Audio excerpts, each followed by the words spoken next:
आपने इसमें टर्की का और यूएई का नाम नहीं लिया और सऊदी का नहीं लिया। बाय द वे सऊदी ने भी अभी 16,000 पाकिस्तानियों को डिपोर्ट किया और यूएई ने 28,000 को किया है, ये अभी अगस्त। यूके के अंदर, यूके की एक सिटी है जो सबसे बड़ी सिटी कहा जाता है, जिसका नाम है बर्मिंगम। इस बर्मिंगम के अंदर से एक न्यूज निकल कर आ रही है जहां पर वो पाकिस्तानियों का बायकॉट कर रहे हैं। बर्मिंघम बैंकरप्ट हो गया है पाकिस्तानियों की वजह से, रिपोर्ट बताती है। बर्मिंघम कहता है कि हमारी तबाही की वजह पाकिस्तानी। इंडिया को प्रेफरेंस क्यों मिलती है?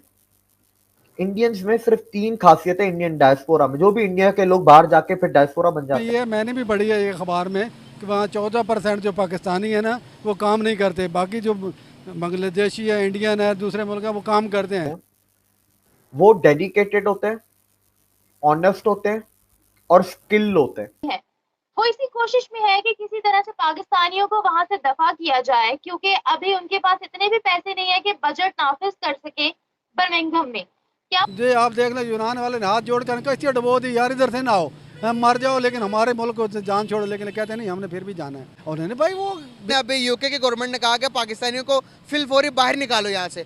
क्या वजूहत है कि हमारा बायकॉट क्यों? असल कोई किराया विराया नहीं देना, बिल विल भी माफ है उनके। अगर उनके खानदान में 5 लोग हैं तो पर बंदा 250-300 पाउंड हर महीना दिया जाएगा।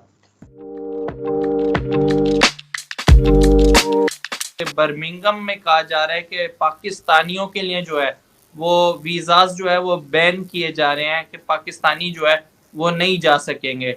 इन लीगली अगर देखा जाए, बहुत सारा पाकिस्तानी जब डिफरेंट कंट्रीज के अंदर ट्रैवल करते हैं, बहुत से पाकिस्तानी जाते हैं और उसके बाद जो एक्टिविटीज वगैरह वहां पे होती हैं वो भी पूरी दुनिया के सामने है। तो हमारी गवर्नमेंट इसके ऊपर क्यों नहीं मतलब सख्त एक्शन लेती? जो बदनामी हमारी पूरी दुनिया के अंदर हो रही है, एक क्या मैसेज जा रहा है कि अब हर कंट्री जो है वो पाकिस्तानियों को बैन कर रही है अपनी कंट्री के अंदर से। क्या कहना चाहेंगे? देखिए, पहले तो आपको यूके का मसला समझना पड़ेगा। बर्मिंघम का मसला क्या हुआ है? मसला ये हुआ है कि जो पाकिस्तानी यहाँ से या कुछ वीजा पे जाते हैं, कुछ इलीगली जाते हैं, दोनों तरीके के हैं। जो एक लीगल वाले भी हैं, एक इलीगल वाले भी हैं।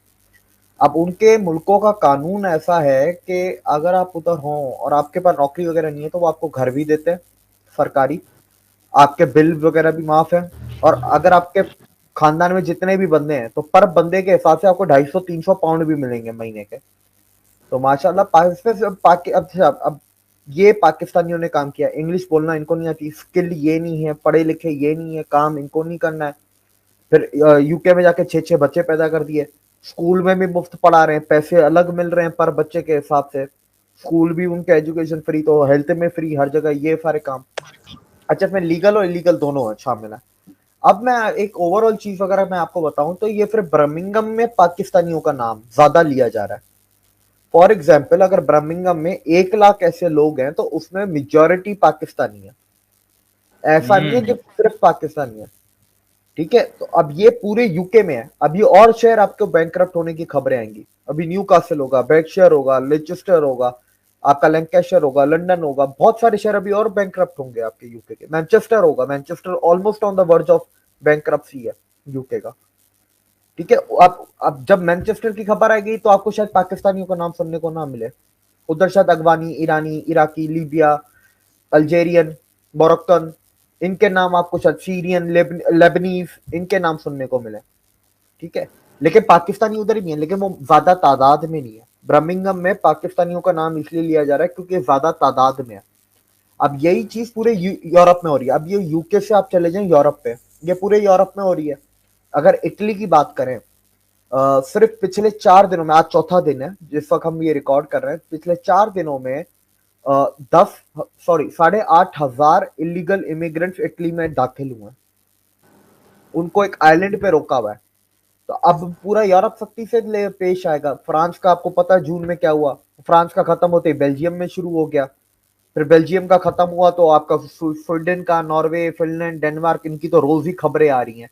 आज ये हो गया, आज वो हो गया, आज ये हो गया, आज हो गया, रेप हो गया, चोरी हो गई, डकैती हो गई, मार दिया, काट दिया। भाई यही चल रहा है, दंगे कर दिए, चीजें तोड़ दी, यही चल रहा है पूरे यूरोप में, यही चल रहा है। पूरे यूरोप की मैं बात कर रहा हूँ। ग्रीस में देख लें, आपके 3 वो सबसे बड़े ग्रीस के जंगल को आग लगा दी, 3 शहरों में जाके तोड़ फोड़ कर दी ग्रीस में। ये भी हफ्ता 1.5 हफ्ता पुरानी खबर है क्या। सही। आप ये देखे ना, 4 दिन में 8,500 लोग आए इटली में घुसे, और ये पूरे यूरोप में घुसा। अब ये जो कानून मैंने आपको बताया ना, पूरे यूरोप का है। तो वो चाइना की आर्ट ऑफ द वॉर है ना, संजू की, उसमें लिखा हुआ है ना कि अपने दुश्मन को उन्हीं के कानून से हराओ। तो ये उन्हीं के मुल्क में जाके उन्हीं के कानून को उन्हीं के खिलाफ इस्तेमाल कर रहे हैं, और उन्हीं के मुल्क की माँ बहन कर रहे हैं। यूके के एक सबसे बड़े सिटी है जिसका नाम है बर्मिंगम। बर्मिंगम के अंदर से पाकिस्तानियों का बाइकआउट करने का एक ट्रेंड चल पड़ा है।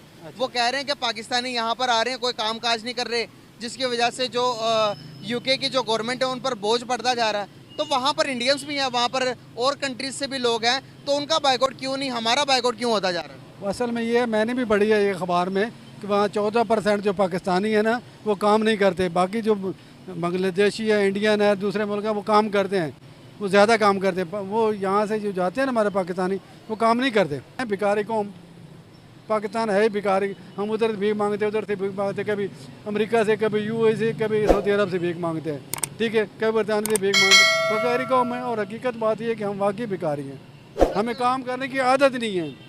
दूसरी तरफ हम देखते हैं कि हमारे मुल्क के ये हालात आ गए हैं, हम गवर्नमेंट पर इल्ज़ाम देते हैं कि गवर्नमेंट कोई काम नहीं कर रही, गवर्नमेंट ये नहीं कर रही, गवर्नमेंट वो नहीं कर रही। क्या गवर्नमेंट वाकई में कसूरवार है कि हम ज़्यादा कसूरवार हैं? नहीं, गवर्नमेंट तो 25% कसूर है, 75% हम खुद कसूरवार है।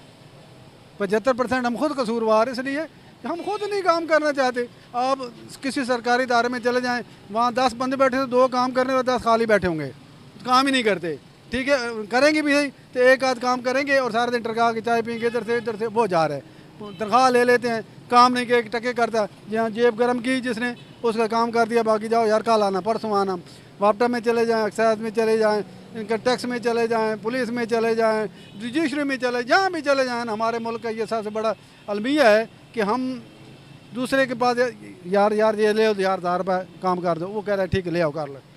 तो ये अलमिया है, हम लोग काम नहीं, काम सीधी सी बात है, हम काम चोर लोग हैं। हमारा गुजारा है कि हम कहते हैं कि यार मुफ्त की रोटी मिल जाए, मुफ्त के पैसे मिल जाए, करप्शन का पैसा मिल जाए, आराम से हम खाते रहें, अगले 2-4 नस्लें भी खाते रहें। छोड़ो पाकिस्तान को बेचो और चलो अमेरिका, चलो लंदन में जाकर बैठ जाओ, एयरपोर्ट भेज दो, रेलवे भेज दो, PIA भेज दो, जो सब कुछ रोड भेज दो, सब कुछ भेज दो, गंदम भेज दो, सब कुछ भेज दो। वो घर में सिर्फ बैठ के खाना खाना खाना, और गवर्नमेंट सिर्फ पैसे ही देती रहे, काम उनको करना नहीं है। 2-2, 3-3 साल तक वो कोई काम ही ना करें, तो उसका मतलब क्या है फिर? वो मुल्क को हो, शहर हो, कोई कंपनी हो, हर चीज को डिफॉल्ट तो होना होता है, एक हद होती है। और बर्मिंघम तो सिर्फ एक शुरुआत है। यूके में अगर आप देख लें, Libya, Egypt, Algeria, Morocco, Syria, Lebanon, Iraq, Iran, Pakistan, Afghanistan, ये सारे मेजॉरिटी में ये सारे लोग इन मुल्कों के लोग जाते हैं, मेजॉरिटी की अगर बात करूं, ठीक है। तो अब आप आगे जा, नाइजीरिया भी है उसके अंदर, साउथ सूडान वगैरह भी आ जाता है, पर मेजॉरिटी ये सारे लोग हैं। तो अब आप ये सिर्फ यूके के एक शहर में नहीं है, आप लंदन के हालात देख लें। लंदन में माशाल्लाह हमारे मेयर भी पाकिस्तानी है, तो उन्होंने भी काम बहुत अच्छा किया है कि अब लंदन में रात में गोरे ही नहीं निकल सकते अपने ही शहर में।